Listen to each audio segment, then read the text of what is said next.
me that there's sound again. Fran, okay, I won't touch anything. There's a mute button, so I'm trying to figure out the dang mute button. I won't curse. The darn it mute button. We're gonna blame the guys at Undertaking the Podcast because every time I start talking about them, I lose sound. So, yay. All right, well, we're here. We're gonna say this is a train wreck so far at 2.5 minutes in. I'm not touching anything, Trevor. No more. Not touching.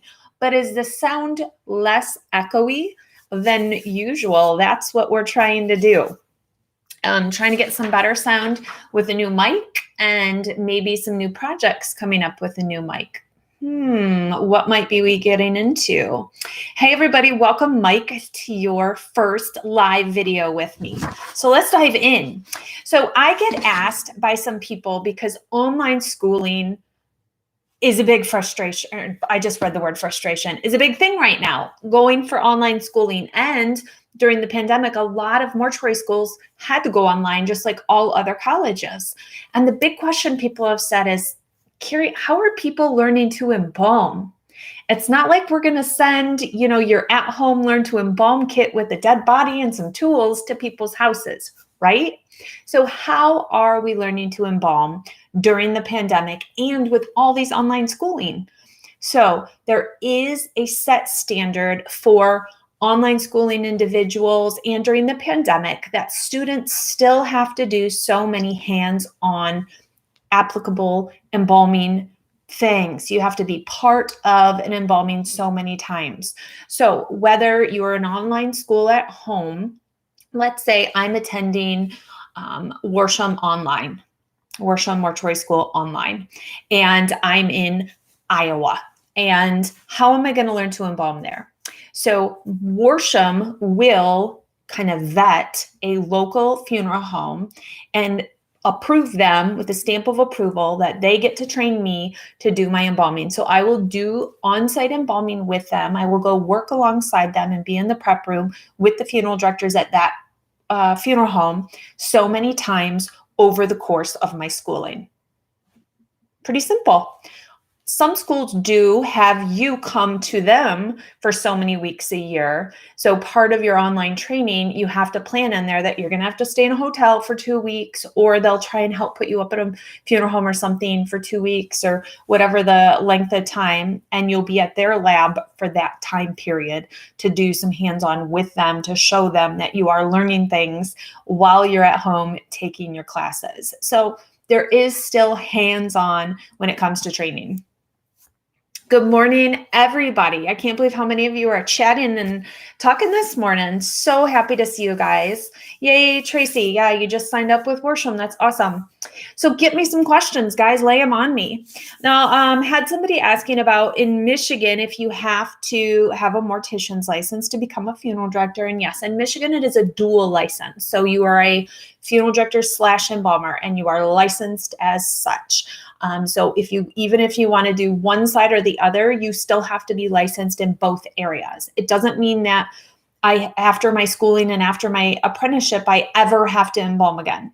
If I get a position as just a director or ranger, it doesn't mean I have to ever embalm again if I don't like that part of it. But you have to find a position that's open as such. So if you would like to do that, you may look to go to a bigger funeral home where maybe they have prep staff as one team and arranging staff is another team. So it just depends on the setup and makeup of that funeral home. So do you know about the licensing in Florida? I believe Florida is a dual license as well, where it's one and the same. So you're going to have your apprenticeship, you're going to get licensed in both areas at one time. So doing your apprenticeship, you're going to have to do things in both areas. But yes, I believe it is one. Many, many states are dual licensed, but there are some that are individual licensed. So you want to look into the state that you want to eventually be licensed in, or go for as much as you can in terms of licensing. Because if you go to Ohio and you want to be an embalmer and funeral director, you're going to have a bachelor's degree. and you have to be licensed as a funeral director and embalmer. So you never know quite where you're going to end up. This is a profession, and I stress it really strongly with students. Do not plan that you're going to get licensed and move back to your town that you live in. There may be no openings in that town for 30 years. If you have a smaller town or even a mid-sized town with one funeral home or two funeral homes that each have one director in it, those people are planning to be there for the duration of their career, which could be 30, 40, 50 years. That means there's going to be no job openings in that town for that length of time.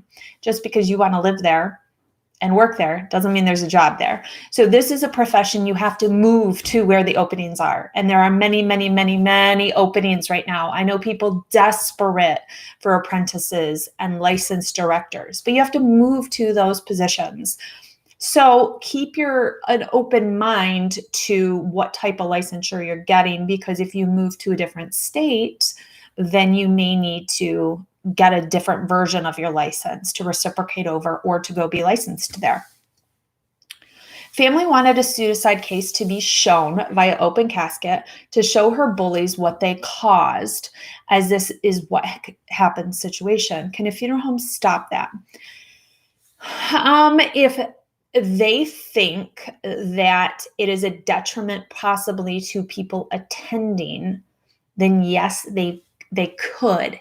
Because if it's a public event that there's no warning what somebody may see and they're walking into something that's considered grotesque or gruesome, or could be a mental anguish to the attendees, then the funeral home may say, this has to be a private event. We need to have everybody sign a waiver. So a funeral home can do that. It's a private business. If it's a public event, like a visitation or a funeral that you have publicized, then you can't stop who comes in and out. So anybody can come in and out, not just people who knew the deceased. So as a funeral home, we have to control some things, because we also have to watch kind of our own back as a business. Ooh, Trevor, nice. That is good to get your foot and your hands on the door. Sometimes if there's not openings at a funeral home, look in other connected businesses, cemeteries, crematories, removal services, monument companies, other areas that connect to the funeral home, that you can get some basic knowledge, and you can also make a network to maybe get in on the backside of job opportunities as they arise by word of mouth and such. What do we do to verify death? I mean, I'm sure there's some funeral directors do that, maybe check pulses and stuff, but we really don't do such things. And a lot of times the person's been dead for quite a while before, hours and such before we bring them into our care. There are the times that we're called to a home or a nursing home and we bring the person back to the funeral home within an hour of death and we start embalming. That's not the common. Typically there is a delay in there where the body temperature is changed. It is always I do kind of hold my breath if the person is still quite warm because they have just died, but that's not usually the typical. We may be receiving them from a care facility like a hospital where they've been in the morgue and in the cooler and they died a while before. Oh, thank you, Kari. You're so sweet. What about photos and videos? Is it allowed or is it based on the family? It's really based on the family. If it is, we've got the whole Facebook Live and Zoom Live videos and such. And so anybody that wanders upon the Facebook page of the funeral home can watch that funeral, watch that situation play out. And if the casket is open, would then see the individual in the casket. So you have to have the family sign waivers and have an understanding that anybody can take a picture of that event from their screen and use that picture in any way that they would like. Once you put things out on the internet, they're there and we can't control then how they're used and what they're used for. So as long as families understand some of that, then it's kind of up to them. Thank you, Ms. Megan. I want to personally thank every funeral director for their service during their time. Keep shining your light. Thanks so much. You're so sweet. You guys are all so sweet. Do you know if you need a degree or certification in Massachusetts to become a crematory operator? I don't, Leo. You'll have to check with the Massachusetts board. Thank you guys so much. You guys are just being so encouraging and sweet this morning. I love it. In Michigan, do you need to be enrolled in mortuary school to watch an embalming? So the law says that to be in the preparation room, even, you need to be enrolled in school and a licensed apprentice or a licensed embalmer funeral director. So that is what the law says. You may go to a funeral home or have a relationship with a funeral home, or have worked in a funeral home, and you tell them that you're interested in going to school, and they allow you in there to do that. Don't broadcast it. Don't tell everybody. I'm not saying go and do illegal things, but I'm also an advocate for how do you know you want to go in the business and are okay with seeing certain things if you don't see them? If you're just Joe Schmo off the street, no, you shouldn't be allowed to go in and do things. But if you're working in the business and you have interest in the business, I think you should be exposed to some of what the business is. But I also strongly believe in the privacy of the deceased and what happens in the preparation room. So there is that fine line in my mind of what should be allowed and what shouldn't be allowed. But you need to follow the law as well where you are. But don't broadcast because you don't want to get people in trouble if they are allowing you to do something that is against the law. So just partake in the opportunity if you're given it, I guess, if you're wanting to go to school and such. But can a family have an open casket if a loved one was burned, or does the funeral home decide whether or not the person can be viewed? Well, yes, some of that is up to the funeral home, but it depends on what kind of burning, if it's second degree, if it's third degree, if there's any tissue left, if it is literally just kind of burned bones of an individual and some, completely destroyed tissue, there's nothing really to view. So people are not going to ask for that situation. Usually the family doesn't even want to see the person in that situation. How's a body kept like it's freshly embalmed, like in a casket where they come to visit that person, the saint? So there is like the boy that I completely have none of the exact information on this because it's just popping in my head as you're saying that. But there's that boy who's in the next stage of getting to saintness. I don't even know if saintness is a word, sainthood. And he looks like he died 4 seconds ago. And I have no idea what they're doing. I would assume they are controlling the airflow. They're doing something within the container he is stored in, or he's being hermetically sealed during that time. I have no idea truly what was done to embalm him, but whoa, like he looks so alive, and the pictures are right close up. It's not like you're from the back and they're using like a filter or anything on that photo. It is right close up and he looks immaculate. So I would love to know what they do to embalm somebody to keep them in that pristine of a condition. Hey, Greg. Hey, Jean. Hey, guys. Thanks, Marie. So the funeral home who is taking care of my grandmother when she dies has changed their casket line, and she has a pre-need with them. She's not there mentally to pick her new casket. How does that work? This is a great question because we do run into this where someone made a pre-need 30 years ago and that casket company is not around, or that specific casket is still not available. Or we do have where we may pull out a pre-need and all it says is 20 gauge steel.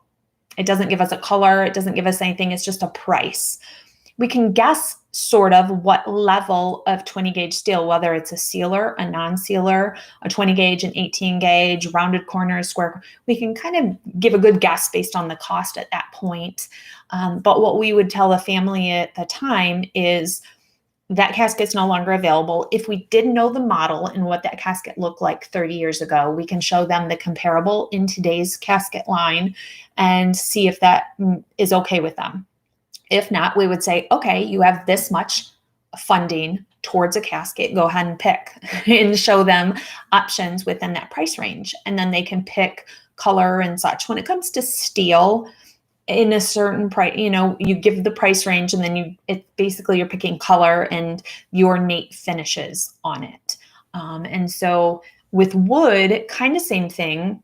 You would pick in that same price range. So you essentially have money that has grown to a certain level, and that would be you would figure out what today's pricing for that amount of money would be and let them pick a casket. If you are in charge of the care of a president's body, is the Secret Service present during preparation? It's a great question. I will have to look into for sure if that is the case. I don't actually know for sure. I would guess they're going to be around a lot of the time. I don't know what the need would be for them to oversee the preparation, but I'm guessing they're standing outside the door. But I don't know for sure. Let me check into that. I would like to know more about that myself, just the care of individuals of that level, I guess, of secretness, so to speak, and public eye. It's such a secret thing, but it's also this huge public eye situation. Can cremation urn vaults come rectangular? Yes, there are rectangular ones that you can get. Thanks, guys, on your comments on my hair. I did just get it choppied up a little bit more, just to have some fun. After embalming, my grandma looked like a bullfrog under her chin. Have you seen this? Do you mean that like right here was like a big bump down under her chin? So with a COVID death, can they seal a body within the casket so the family can have an open casket? That's what's happening with my cousin's uncle. Do you mean like they're putting like plexiglass or something over the deceased so they can have an open casket? I don't understand why they're not just having an open casket. Right now, funeral homes are doing literally all different things. Some funeral homes will not allow viewing of any sort, even with embalming of COVID positive individuals. Some are not allowing embalming of COVID positive individuals. Some are allowing viewing of unembalmed COVID individuals. So there is literally all sorts of different scenarios going on based on the comfort level of the funeral home. Yeah, glass caskets for viewing. It's a thing. It's a thing. Or a hard hard plastic,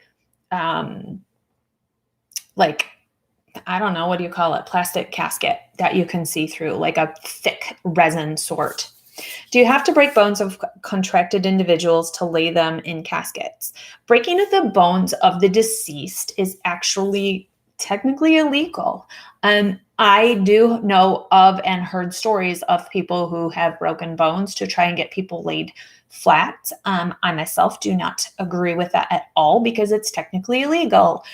You are injuring a deceased person.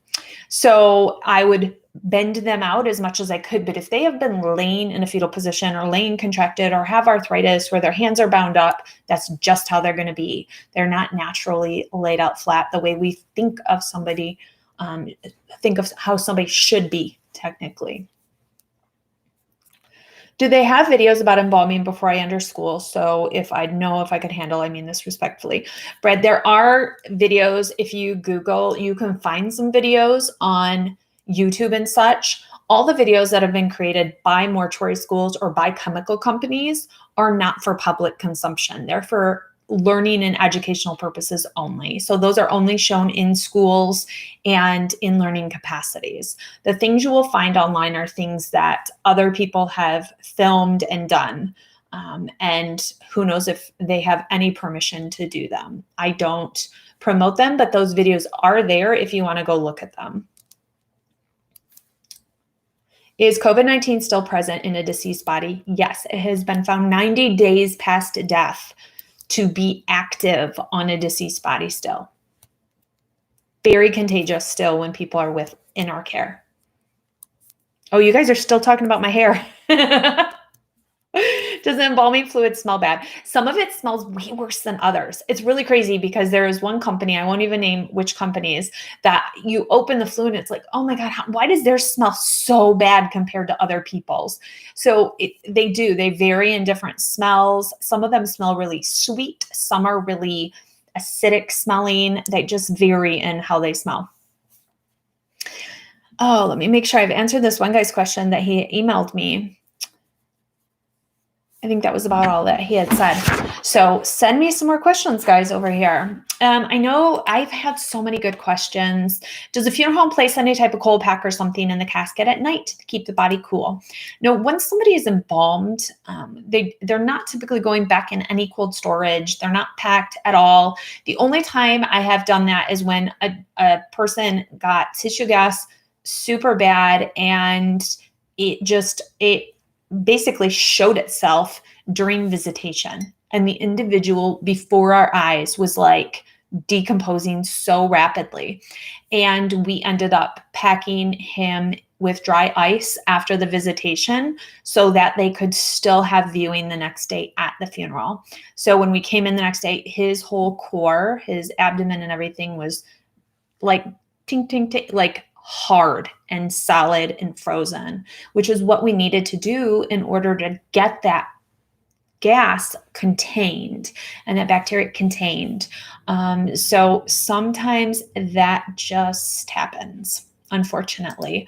But it's not a typical anything we would normally do. Do they make oversized coffins? They do make oversized coffins and caskets as well. They have to, essentially, for the need. My husband said, okay, let me flip back over to my other screen. Hey, Corey. I think, Corey, have you been entering my contest? I think Corey is a student or an apprentice who's been entering my contest, I think. Am I getting the name right? Could you get a good-looking casket for $6,000? You can get a good-looking casket for $1,000. You can get a good-looking casket for $700. It doesn't matter the amount. It's all about perception. I think wood is beautiful. I don't care if it's lacquered, natural, squared, rounded. I just think wood is beautiful. So it's all about the eye of the beholder is the beauty, you know? I've seen on YouTube a donated body, a dead body. It was all exposed and they were teaching how to innovate.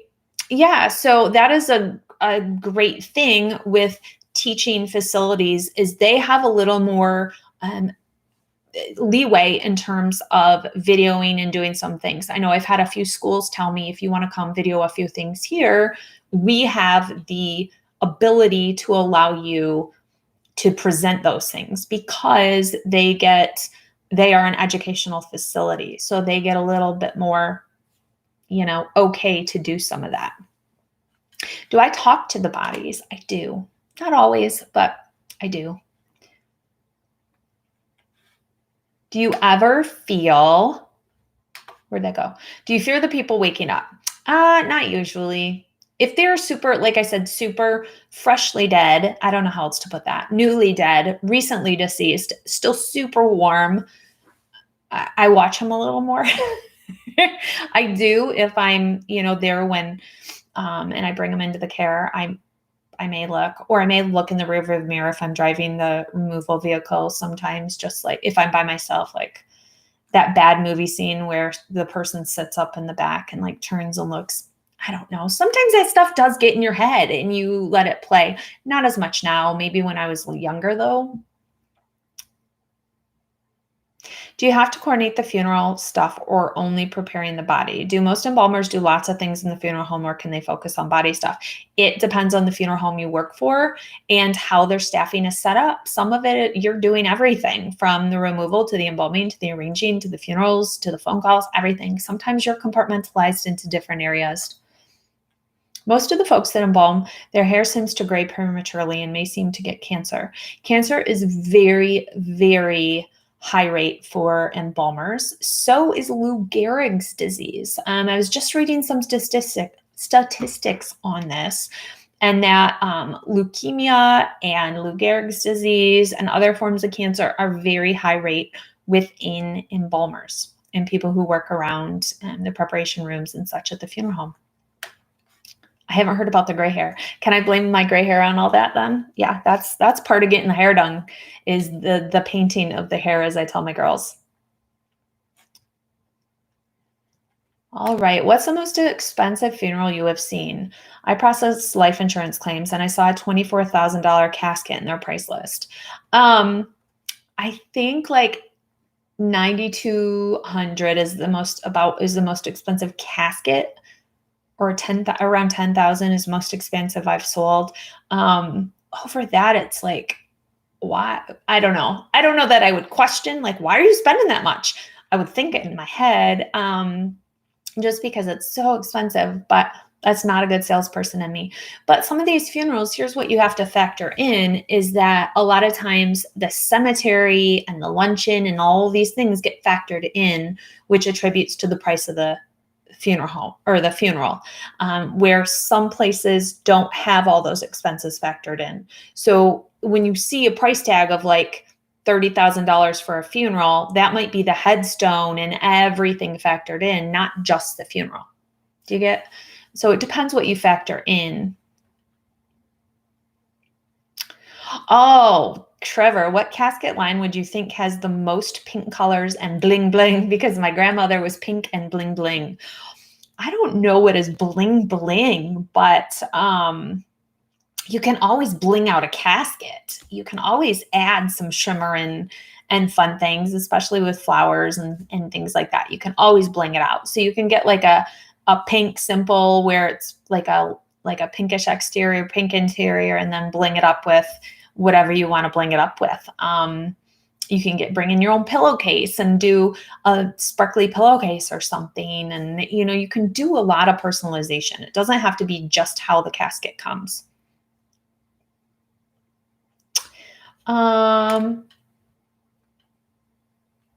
What happens if a family gave you a check for their family member funeral and the check bounced?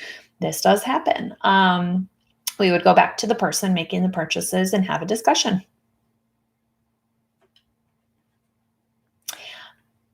I need a pink casket. Yeah, pink casket, guys. Pink vault, Wilbert Rose. Yeah, you can paint any vault pink, though.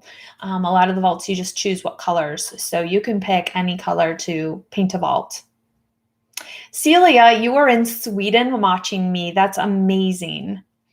Stephanie says, my late husband donated his body for science. They got the tissue and stuff they needed.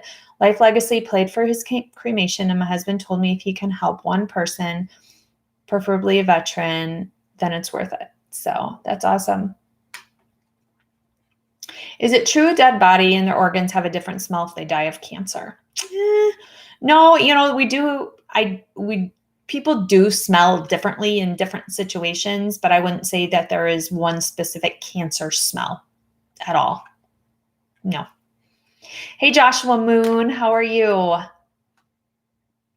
How can we stay safe from the cancerous stuff in the prep room? Wearing respirators, wearing our masks, wearing goggles, kind of just covering ourselves when we're in there, having really, really, really good ventilation.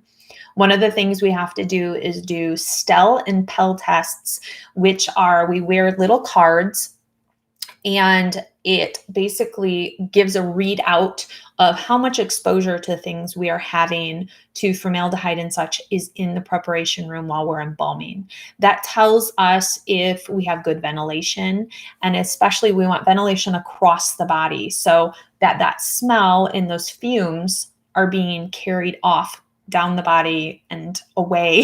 So we are ingesting and being exposed to as little, because it's not just what we're breathing in. Formaldehyde works because it goes out in gaseous form, and that gas is what is then kind of seeping in, and we want to not have hanging in the air. So you want it sucked away from you. Oh, Sandy, you're so sweet. Oh my gosh. She said I'm pretty.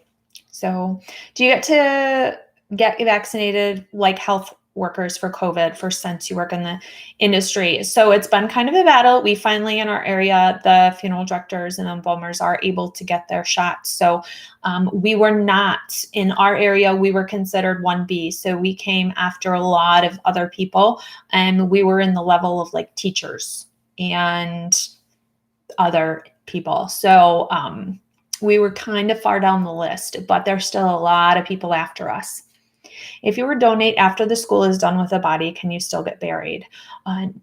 No. So after you donate, you are cremated, because a lot of times you are not whole.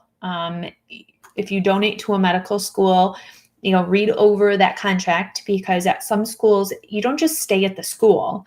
They may send your body to like the state police where they practice trajectory shooting and things. They may send you over to a crash test facility to test you, put your body in to test on, car crashes and the impact of seatbelts and things on the bodies. So you may get sent out on loan to different testing facilities and such. So a lot of people have the thought that, okay, I have lung cancer. I'm going to donate my body so they can study my lung cancer for lung cancer studying. It doesn't work that way. Your body just goes into a general population. Sometimes there are studies going on that specific, but typically not. So only if there's a specific study being done at that time by that school on that one thing, would your body actually be studied for that. You will typically go in the general pool of cadavers, because that is what your body is considered when you donate to a medical school, is a cadaver. And then you are from there studied by whoever.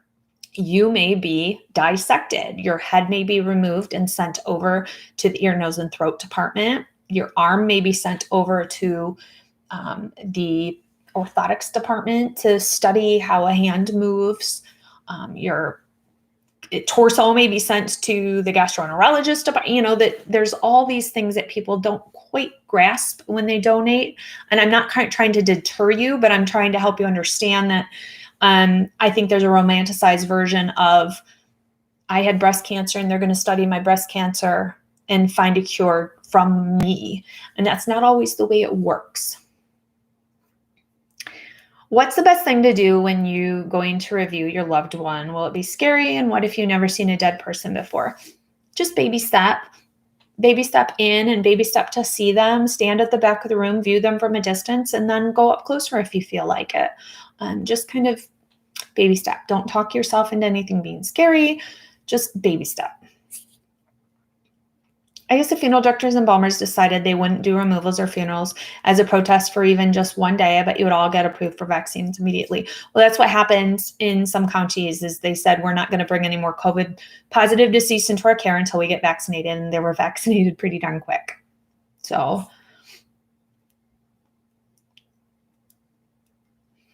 Kelly's recommending the book Stiff by Mary Roach if you're interested in what happens to bodies for medical and scientific donation. It's a great book. Could you get the cremated remains back? Logan's asking, when you donate your body. So when you donate, in the forms you fill out, you mark whether you want the cremated remains buried in the mass memorial service burial that they do once a year, typically at a medical school, or you can have them sent back to you. So yes, it is an option that you can have them back and you can then bury them in your own private, wherever way. With a closed casket, of course, if body parts are missing or separated due to an accident, would you lay them in the casket like you would an open casket?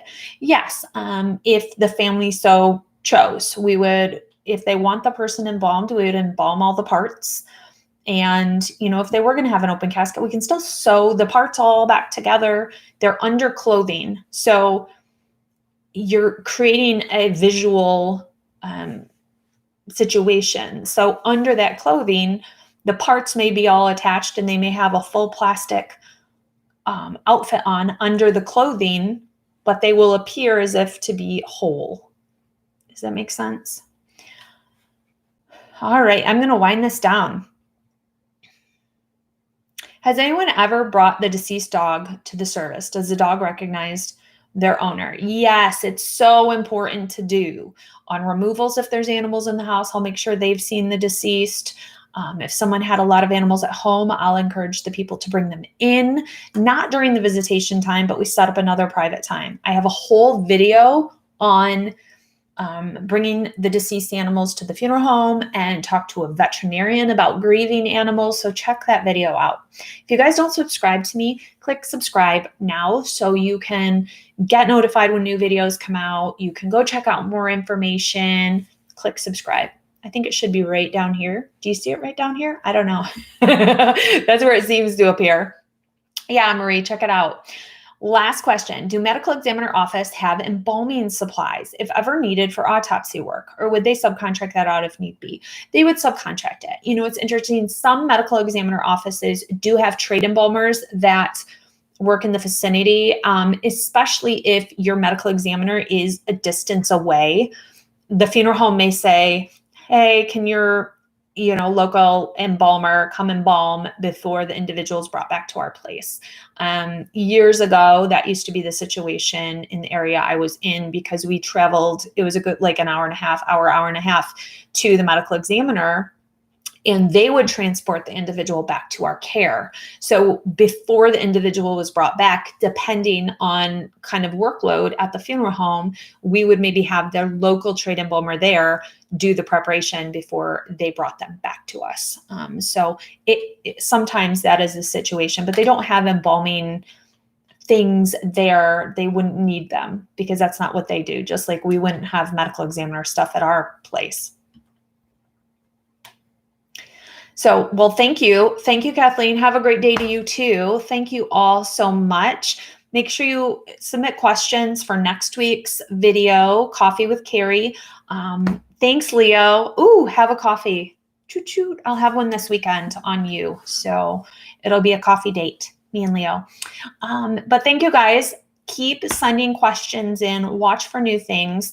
Tonight, at 10 o'clock Eastern Standard Time, I have a video posting. Super fascinating interview I did with Tiffany Smith, a funeral director down in St. Louis. She had an article done about her, and the reporter took a very racial standpoint on the article, which she didn't love, but check it out. You can read the article ahead of time. The video is up on my site showing that it will premiere tonight, but you can read that article ahead of time. The link is in the description of the video.